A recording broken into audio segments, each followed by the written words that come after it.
तो इस तरह हमने Kc तथा Kp में संबंध ज्ञात कर लिया है। अब हम देखते हैं कि किसी अभिक्रिया के लिए Kc और Kp की गणना किस प्रकार से करते हैं। इसे हम एक उदाहरण के द्वारा समझते हैं। यहाँ पर हमारे पास एक उदाहरण है। गैसेस हाइड्रोजन के 1 मोल गैसेस आयोडीन के 1 मोल के साथ क्रिया करते हैं और इसके फलस्वरूप ये गैसेस हाइड्रोजन आयोडाइड के 2 मोल बनाते हैं।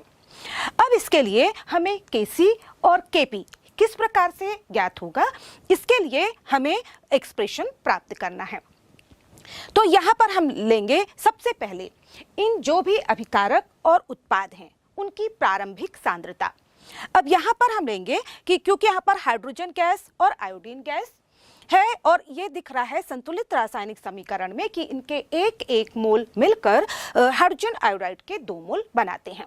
अब मान लीजिए यहाँ पर हम ले लेते हैं हाइड्रोजन गैस की जो प्रारंभिक मोलों की संख्या है वह है A और इसी तरह से हाइड्रोजन के प्रारंभिक मोलों की संख्या है B और इस तरह से चूंकि अभिक्रिया अभी प्रारंभ हुई है और इसलिए हमारे पास उत्पादों की के मोलों की संख्या नहीं होगी, इसलिए हम यहाँ पर लेंगे 0। इसके पश्चात T समय के पश्चात जैसे जैसे अभिक्रिया आगे बढ़ती है और उसके बाद जब साम्यावस्था प्राप्त होती है तो दूसरे, क्योंकि जब हमें Kc का मान साम्यावस्था पर जो अभिकारकों और उत्पादों के मोलों का जो मोलर सांद्रण होगा वह ज्ञात करना होगा। तो इस तरह से यहाँ पर हम साम्यावस्था पर अभिकारक तथा उत्पादों के मोलों की संख्या ज्ञात करेंगे। अब मान लीजिए हाइड्रोजन गैस के X मोल साम्यावस्था पर उत्पाद में परिवर्तित होते हैं, तो चूंकि इनका प्रारंभिक मोलों की संख्या A थी इसलिए साम्यावस्था पर अब इसके मोलों की संख्या हो जाएगी A-X। इसी तरह से आयोडीन के जो मोलों की संख्या होगी वह साम्यावस्था पर हो जाएगी B-X। और चूंकि यहाँ पर हमने A-X और B-X इस लिया है क्योंकि यहाँ पर हम देख रहे हैं कि जो संतुलित रासायनिक समीकरण है वह दर्शाता है कि जब हाइड्रोजन के 1 मोल क्रिया करते हैं तब आयोडीन के भी 1 मोल क्रिया करते हैं और इसीलिए यहाँ पर हमने दोनों के मोलों की संख्या को X और X रखा है। इसके पश्चात यहाँ पर दोनों के हाइड्रोजन और आयोडीन गैस के 1-1 मोल आपस में क्रिया करते हैं और हाइड्रोजन आयोडाइड के 2 मोल बनाते हैं और इस तरह यहाँ पर जो साम्यावस्था पर हाइड्रोजन आयोडाइड के मोलों की संख्या होगी वह हो जाएगी 2x। अब चूंकि हमें Kc का मान निकालना है और द्रव्यानुपाती क्रिया के नियम के अनुसार जब हम Kc निकालते हैं तो हमें अभिकारकों तथा उत्पादों के मोलर सांद्रण की आवश्यकता होती है और हम जानते हैं कि मोलर सांद्रता ज्ञात करने के लिए हमें मोलों की संख्या को आयतन से भाग देना होता है। अब यहाँ पर इसलिए हमें इन अभिकारकों तथा उत्पादों के आयतन की भी आवश्यकता होगी। मान लीजिए उस कंटेनर का आयतन जिसमें कि ये अभिक्रिया मिक्सचर हैं उसका आयतन V लीटर है, क्योंकि हम जानते हैं कि ये सभी अभिकारक और उत्पाद गैसीय अवस्था में है और गैसीय अवस्था में जो अभिकारक और उत्पाद होंगे तो इनका आयतन वही होगा जो उस कंटेनर का आयतन होगा जिसमें ये रखे गए हैं। तो इस तरह से जब उस कंटेनर का आयतन V आयतन है तो इस तरह से यहाँ पर अब हमें हाइड्रोजन के सक्रिय द्रव्यमान का मान पता हो जाएगा और ये हो जाएगा A-X/V। इसी तरह से आयोडीन के सक्रिय द्रव्यमान का मान हो जाएगा B-X/V और इसी तरह से हाइड्रोजन आयोडाइड के सक्रिय द्रव्यमान का मान हो जाएगा 2x/V। तो इस तरह से अब सक्रिय द्रव्यमान हमें पता हो गया है और अब इसके आधार पर हम Kc की गणना करेंगे। इस अभिक्रिया के लिए सबसे पहले हम Kc लिखेंगे। Kc इज इक्वल टू यहाँ पर होगा हाइड्रोजन आयोडाइड के सक्रिय द्रव्यमान की घात 2 बटे हाइड्रोजन के सक्रिय द्रव्यमान गुणित आयोडीन का सक्रिय द्रव्यमान। अब यहाँ पर हम इनके सक्रिय द्रव्यमानों के मान रख देंगे। तो इस तरह से Kc इज इक्वल टू हो जाएगा यहाँ पर चूंकि हाइड्रोजन आयोडाइड के सक्रिय द्रव्यमान की घात 2 है इसलिए हम यहाँ पर 2 बार लिख देते हैं 2x/V into 2x/V divided by हो जाएगा यहाँ पर हाइड्रोजन के सक्रिय द्रव्यमान यानी कि A-X/V और इसी तरह से इंटू हो जाएगा आयोडीन के सक्रिय द्रव्यमान यानी कि B-X/V।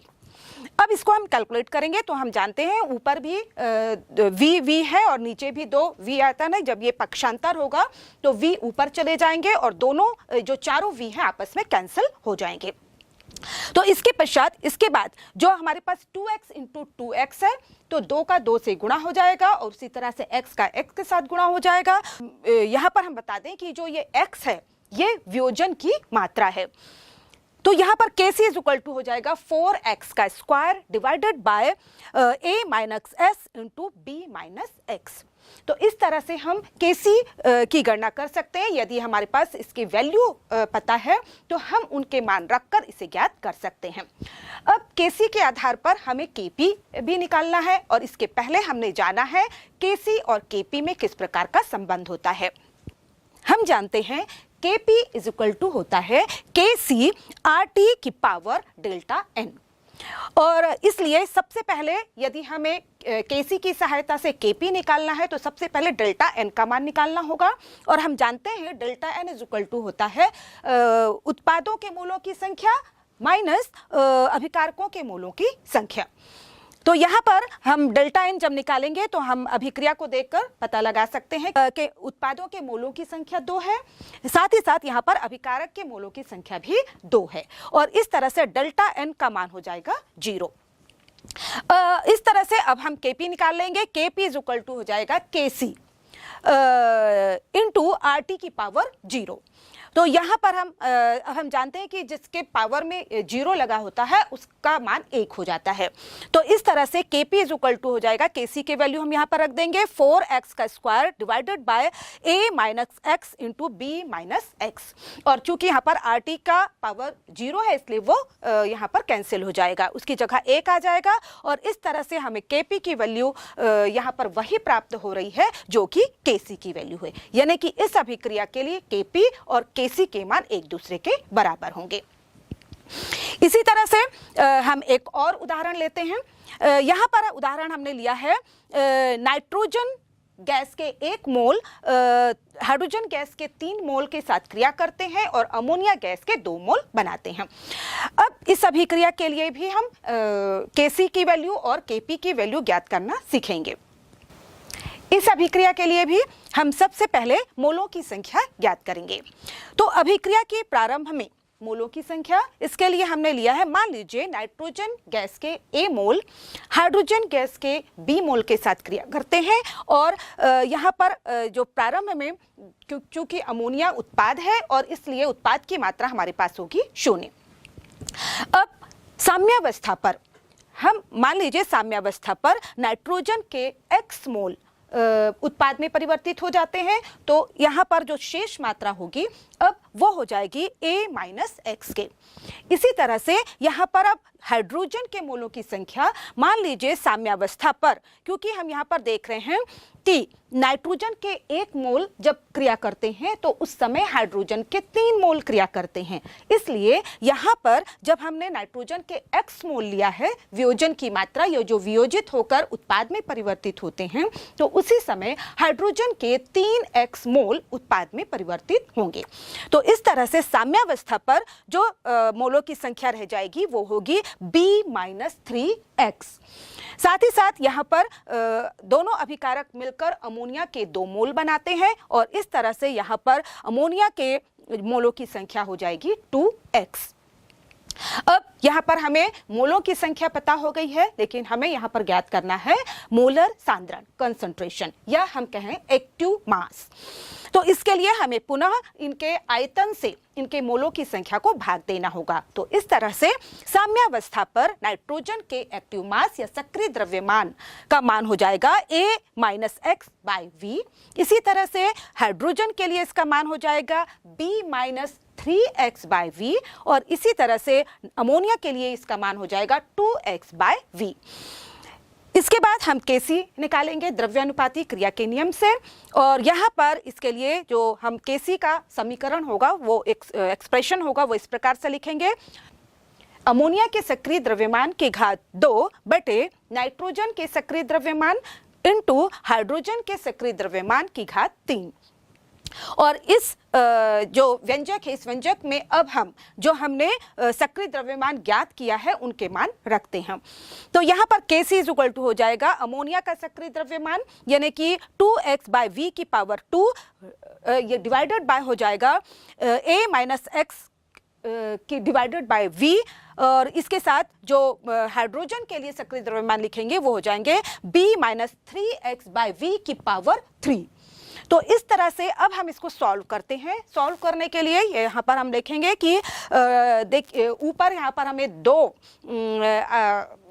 वैल्यूम के दिख रहे हैं जबकि नीचे 4 है, तो इसमें से नीचे वाले दो कैंसिल हो जाएंगे और जो V2 है वो ऊपर आ जाएगा।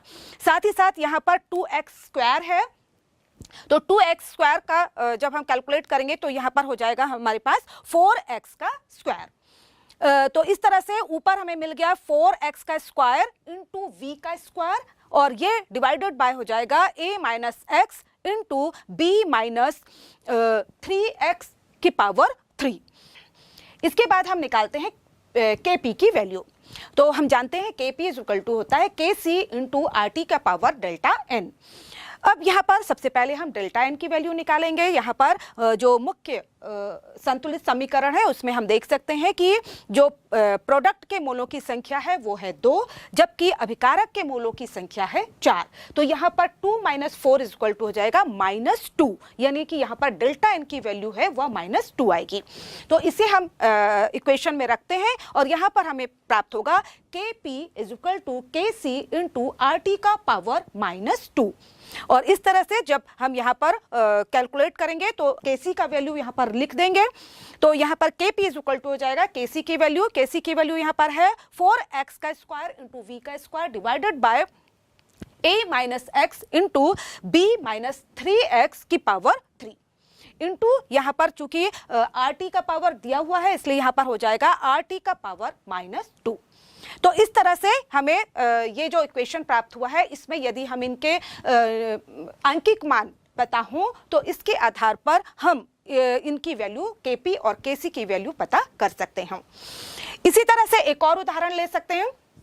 यहाँ पर ये बहुत ही सरल उदाहरण है जिसमें हम देख रहे हैं कि जो PCl5 gases reversible PCl3 gases plus Cl2 gases. तो यहाँ पर हम भी देखेंगे शुरू में जो अभिक्रिया जब प्रारंभ होगी तो मान लीजिए यहाँ पर PCl5 के मोलों की संख्या A है और यहाँ पर प्रोडक्ट्स के मोलों की संख्या पहले की तरह यहाँ पर 0 और 0 होगी। इसके बाद साम्यावस्था पर मान लीजिए PCl5 के x मोल जो कि इनकी वियोजन की मात्रा है ये वियोजित होकर उत्पाद में परिवर्तित होते हैं, तो यहाँ पर इसका मान हो जाएगा a माइनस एक्स। साथ ही साथ ये PCl3 के तथा Cl2 के एक मोल बना रहे हैं। इसका मतलब यहाँ पर PCl3 के x मोल होंगे तथा Cl2 के भी x मोल होंगे। अब पहले की तरह हम यहाँ पर इनके मोलर सांद्रण ज्ञात करेंगे और मोलर सांद्रण के लिए यहाँ पर PCl5 का जो मोलर सांद्रण होगा वो हो जाएगा a माइनस एक्स की घात v, और इसी तरह से यहाँ पर PCl3 के लिए मोलर सांद्रण हो जाएगा x बाई v, तथा इसी तरह से Cl2 के लिए भी मोलर सांद्रण हो जाएगा x बाई v। अब इसे हम इसकी सहायता से हम Kc ज्ञात करेंगे। इस अभिक्रिया के लिए Kc होगा PCl3 के मोलर सांद्रण इंटू Cl2 का मोलर सांद्रण डिवाइडेड बाय PCl5 का मोलर सांद्रण। अब यहाँ पर हम इनके मोलर सांद्रण रख देंगे। तो मोलर सांद्रण रखने पर यहाँ पर हम ले रहे हैं Kc इज इक्वल टू हो जाएगा x by v into X by V divided by यहाँ पर a माइनस एक्स, नीचे होगा PCl5 का मोलर सांद्रण यानी कि a minus X by V. तो यहाँ पर हम देखें ऊपर से एक v और नीचे एक v कैंसिल हो जाएगा और इस तरह से हमारे पास ऊपर जो बच रहे हैं वो है x का स्क्वायर और नीचे जो हमारे पास होगा वो होगा a minus X into V. तो इस तरह से कैलकुलेट करके हम Kc निकाल सकते हैं और इसकी सहायता से हम Kp निकाल लेंगे। तो Kp इज इक्वल टू हम जानते हैं होता है Kc इंटू RT का पावर डेल्टा n, और इस अभिक्रिया के लिए आप देख सकते हैं डेल्टा n का मान आएगा 2 माइनस 1 इज इक्वल टू 1, यानी कि RT का पावर होगा 1। तो इस तरह से Kp इज इक्वल टू हो जाएगा, Kc की वैल्यू यहाँ पर हम रख देंगे, वो होगी x का square divided by a minus X into V into R T. तो इस तरह से हम किसी भी रासायनिक अभिक्रिया के लिए Kc और Kp की गणना कर सकते हैं। यहाँ पर हमने एक सामान्य मान A या B तथा मोलों की या वियोजन की मात्रा को x मानकर वैल्यू प्राप्त की है। यदि हमारे पास इनके आंकिक मान दिए गए हों तो हम उनके आंकिक वैल्यू Kc और Kp के आंकिक मान ज्ञात कर सकते हैं। तो इसके पश्चात हम यहाँ पर कुछ आंकिक उदाहरण हल करते हैं, जिससे हमें ये Kc और Kp की गणना करने की जो विधि है वो अच्छी तरह से पता हो जाएगी। यहाँ पर हमारे पास एक आंकिक उदाहरण है। इसमें दिया हुआ है 500 केल्विन तापमान पर नाइट्रोजन तथा हाइड्रोजन से अमोनिया बनने के दौरान साम्यावस्था पर यहाँ पर सांद्रताएं दी गई हैं नाइट्रोजन, हाइड्रोजन और अमोनिया की, जिसमें कि नाइट्रोजन की सांद्रता है 1.5 into 10 to the power -2 molar. इसी तरह से हाइड्रोजन की सांद्रता दी गई है 3.0 into 10 to the power -2 molar, और इसी तरह से अमोनिया की सांद्रता दी गई है, यह है 1.2 into 10 to the power -2 molar.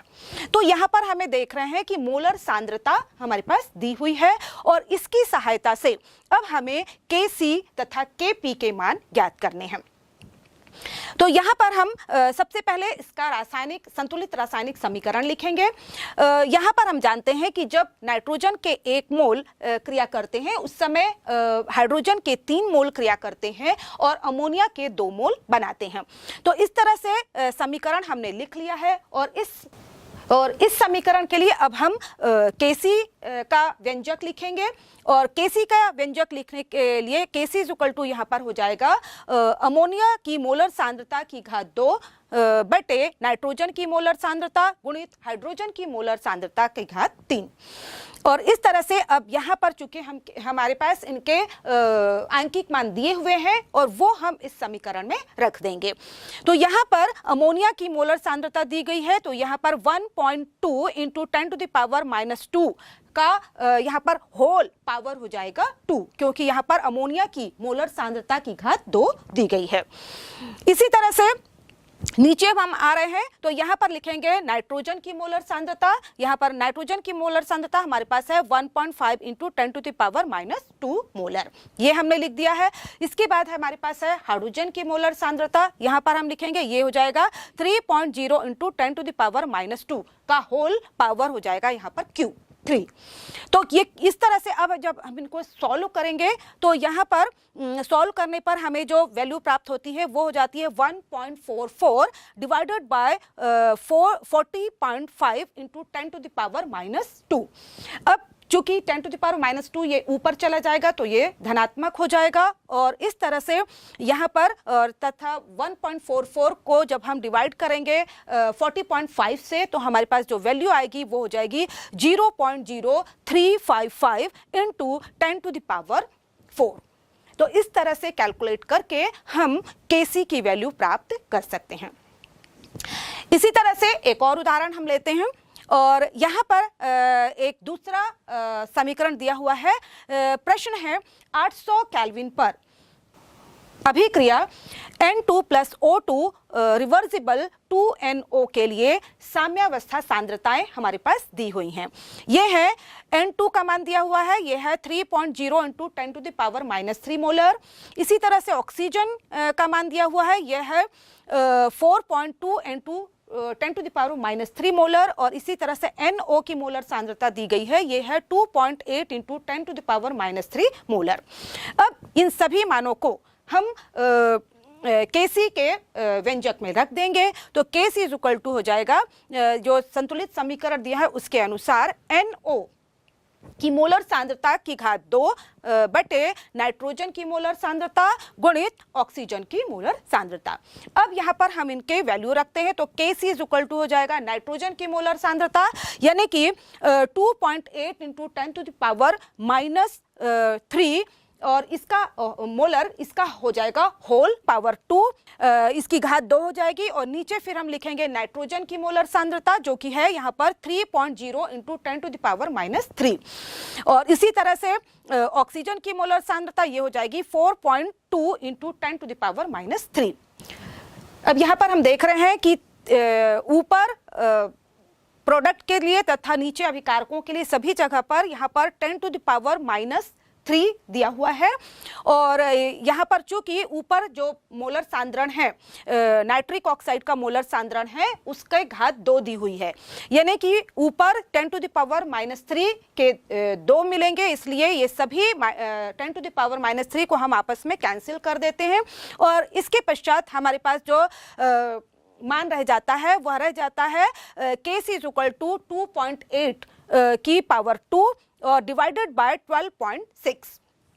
इसको कैलकुलेट करने पर हमारे पास वैल्यू आएगी 7.84 इंटू 12.6 और जब हम इसको डिवाइड करेंगे तो हमारे पास फाइनल वैल्यू जो होगी वह होगी 0.622।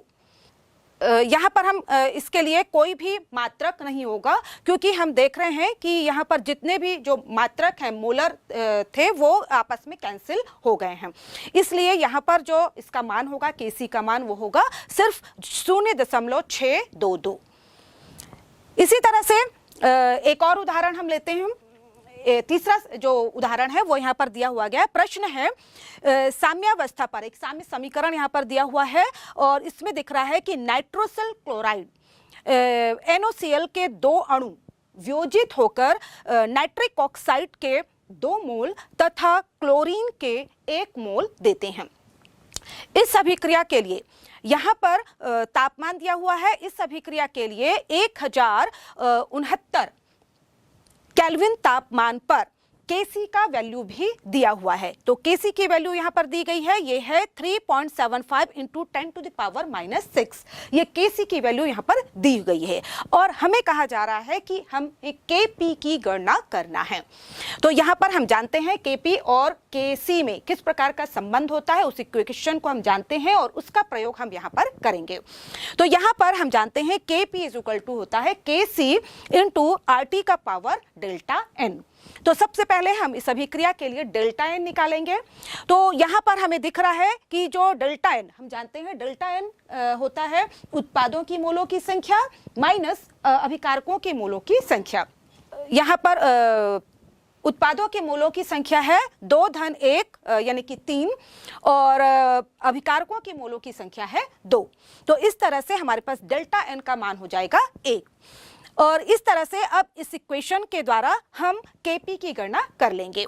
तो Kp के सूत्र में हम यहाँ पर रख रहे हैं Kp = Kc का मान हमें दिया हुआ है और ये मान है 3.75 इंटू 10⁻⁶ इंटू यहाँ पर RT का पावर 1 दिया हुआ है और यहाँ पर RT का पावर 1 है, यानी कि यहाँ पर हमें एक बार R की वैल्यू रखनी है और एक बार T की वैल्यू रखनी है। तो R की वैल्यू हम जानते हैं ये कांस्टेंट है जिसे हम सार्वत्रिक गैस नियतांक कहते हैं और इसकी वैल्यू हम लिखेंगे 0.0831। इसके बाद यहाँ पर तापमान लिखेंगे। तापमान हमारे पास दिया हुआ है केल्विन में 1069 केल्विन। इन सब को जब हम कैलकुलेट करते हैं तो हमारे पास Kp की वैल्यू प्राप्त होती है 0.033। तो इस तरह से हम अपने एक्सप्रेशन या Kc और Kp में जो संबंध है उस इक्वेशन की सहायता से यहाँ पर यदि हमें Kc की वैल्यू दी गई है, तापमान दिया गया है, तो हम Kp की गणना कर सकते हैं। तो इसी तरह से हम भिन्न भिन्न अभिक्रियाओं के लिए Kc की गणना करना, Kp की गणना करना, मोलर सांद्रता पता करना, मोलों की संख्या पता करना या फिर यदि हमें Kc का मान पता हो तो Kp की गणना करना, इनका कर सकते हैं।